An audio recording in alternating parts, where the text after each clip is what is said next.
이더리움 레이어 2 생태계가 3년 전 수준으로 후퇴했습니다. 총 락업 예치금이 50억 달러 아래로 붕괴되며 2024년 아비트럼, 옵티미즘, GKSYNC 등이 쌓아온 성장분을 대부분 반납한 상태입니다. 이는 가상자산 시장 전반의 유동성 경색과 함께 솔라나 등 경쟁 체인의 추격이 맞물린 결과로 풀이됩니다. 이더리움 L2의 TVL 급감은 단순한 수치 하락이 아닙니다. 최근 가상자산 시장이 조정 국면에 진입하면서 디파이 섹터의 수익률이 낮아졌고 이에 따라 대규모 자금 유출이 발생한 것입니다. 특히 2026년 상반기에만 이더리움 기반 프로젝트에서 약 3억 3,200만 달러 규모의 해킹 피해가 발생하며 보안에 대한 신뢰도가 흔들린 것도 주요 원인 중 하나입니다. 현재 아비트럼, 옵티미즘, 베이스가 전체 L2 시장의 96%를 점유하고 있지만 이들 핵심 네트워크마저도 2024년의 확장기 성장분을 대부분 반납하며 작년 수준으로 후퇴한 상태입니다. 여기에 이더리움 재단의 리더십 변화와 솔라나 등 경쟁 체인으로의 자금 분산이 맞물리며 L2 무용론까지 고개를 들고 있습니다. 시장 혼란 속에서 미 SEC 폴 애킨스 위원장이 클래리티 법안 추진에 전념하겠다는 의사를 밝혔습니다. 이 법안은 비트코인과 이더리움의 법적 지위를 명확히 하고 SEC와 CFTC의 감독 권한을 정리하는 미국 최초의 포괄적 시장구조 법안입니다. 8월 휴회 전 상원 통과 여부가 최대 변수로 떠오르고 있습니다. 유동성 붕괴에 기름을 부은 건 미국 증권거래위원회 SEC의 폭탄 선언이었습니다. 폴 애킨스 신임 SEC 위원장은 미국 역사상 최초의 포괄적 시장 구조 법안인 클래리티 법안 추진에 전념하겠다고 공식 발표했습니다. 이 법안은 비트코인과 이더리움의 법적 지위를 명확히 규정하고 SEC의 무분별한 규제 권한을 제한하는 내용을 담고 있습니다. 법안이 통과되면 시장은 안정되겠지만 상원 통과를 앞두고 고래들이 규제, 불확실성을 피하기 위해 대규모로 자금을 회수하면서 단기적인 충격이 발생한 것입니다. 전통 금융권은 오히려 인프라 확장에 속도를 내고 있습니다. 비자는 은행 예금을 토큰화하여 프로그래밍 가능한 디지털 화폐로 전환하는 기술 레이어를 구축하겠다고 발표했습니다. 동시에 코인베이스는 연준 패드의 마스터 계정 접근권을 요구하며 예치금에 대한 이자 지급을 촉구하는 등 제도권 금융과의 정면 대결을 이어가고 있습니다. 세계 최대 결제 네트워크 비자는 은행 예금을 토큰화하여 24시간 거래 가능한 디지털 화폐로 전환하는 새로운 인프라 구축에 착수했습니다.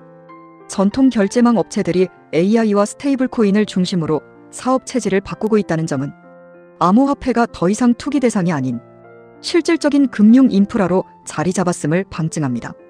그렇다면 톰 리 회장은 왜 이 아수라장을 바닥이라고 확신할까요? 그는 최근의 대규모 청산 사태가 오히려 시장의 포지션을 재설정하는 과정이라고 분석합니다.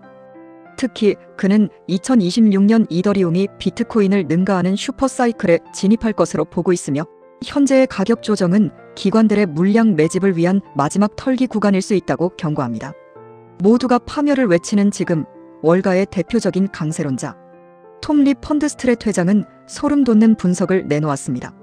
이미 시장은 바닥을 쳤다는 겁니다. 톰 리는 최근 발생한 대규모 강제 청산 규모는 과거 모든 크립토 사이클에서 나타났던 전형적인 바닥의 징조라고 설명했습니다. 특히 악재 속에서도 이더리움이 비트코인 대비 상대적인 가격 방어력을 보여주며 고래들의 저가 매수세가 유입되고 있다는 점을 결정적 근거로 제시했습니다. 개미들이 공포에 던진 물량을 기관과 전통 금융이 바닥에서 받아먹고 있는 셈입니다.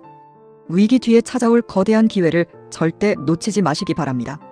여기에 코인베이스는 연준 패드의 스킨이 마스터 계정 접근권과 잔고, 이자 지급을 요구하며 제도권 금융과의 정면 승부를 이어가고 있습니다. 시스템은 완성되어 가고 있고 규제는 명확해지고 있습니다. L2 TVL의 급감은 단기적인 유동성 경색일 뿐 거대 자본은 이미 이더리움 생태계 안으로 깊숙이 들어오고 있다는 것이 톰 리 바닥론의 핵심입니다. 여러분이 보고 계신 50억 달러 붕괴 차트가 누군가에게는 공포의 탈출구이겠지만 톰 리와 같은 거물들에게는 소름 끼치도록 정확한 매수 타점일지도 모릅니다. 오늘 정리해드린 SEC의 규제 변화와 전통 금융의 움직임을 보며 여러분만의 바닥을 정의해 보시기 바랍니다. 이더리움 레이어 2 생태계에서 불과 수일 만에 50억 달러가 넘는 자금이 흔적도 없이 사라졌습니다. 한때 450억 달러를 돌파하며 가상자산의 미래로 불렸던 L2TVL 총 락업 예치금은 이제 2023년 수준인 50억 달러 아래로 추락했습니다. 투자자들이 공포에 질려 시장을 떠나고 있는 이때 월가의 전설적인 강세론자 톰 리는 오히려 지금이 바로 역대급 바닥이라는 충격적인 분석을 내놓았습니다. 오늘 리포트에서는 왜 데이터는 붕괴를 말하는데 거물들은 매수를 말하는지 그 소름 돋는 내막을 파헤쳐 봅니다. 비관론이 우세한 상황에서 톰 리 회장은 이미 바닥을 쳤다는 상반된 주장을 내놓았습니다. 최근의 강제 청산 규모 증가는 사이클 바닥의 전형적인 현상이며 이더리움이 비트코인 대비 상대적 강세를 보이고 있다는 점을 근거로 들었습니다. 미국이 디지털 금융 혁신의 리더십을 유지하려면 혁신가들을 지원하는 규제 프레임워크가 필수적이라고 강조했습니다. 현재 이 법안은 하원을 통과해 상원 결정을 앞두고 있으며 통과될 경우 그동안 시장을 짓눌렀던 규제 리스크가 역대급 호재로 전환될 가능성이 큽니다.